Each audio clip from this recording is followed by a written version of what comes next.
আমাদের চারপাশে এমন এমন কিছু মানুষজন আছে, তাদের এমনিতেও কোনো কাজ নেই, কিন্তু অন্যরা কি করছে, কি খাচ্ছে, কোথায় যাচ্ছে, কার সাথে যাচ্ছে, সেগুলোর প্রতি তাদের খুব ইন্টারেস্ট আছে। এইসব মানুষরা সামনে থেকে তোমার ভীষণই প্রশংসা করবে, কিন্তু পেছনে আবার নিন্দে করবে।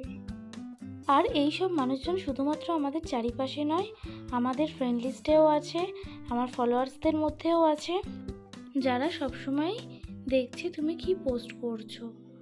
আসলে তারা তোমার ওপর নজর রাখছে, তারা কিন্তু তোমাকে মোটিভেট করবে না, অথচ তুমি কি পোস্ট করছো সেগুলোকে আবার কপি করে নিজেও পোস্ট করবে, তোমার থেকে ইন্সপায়ার হবে, কিন্তু তোমাকে মেনশন করবে না। যাই হোক, এদের কথা ছাড়ো। তোমরা যারা আমাকে ইনবক্সে আমার কাজের প্রশংসা করো, আমার সাথে দেখা হলেই আমার কাজকে অনেক বেশি ভালোবাসা দাও, তাদের জন্য থ্যাংক ইউ সো মাচ। আর এই আর্টটা তোমাদের কেমন লাগলো অবশ্যই বলতে কিন্তু ভুলো না। বাই।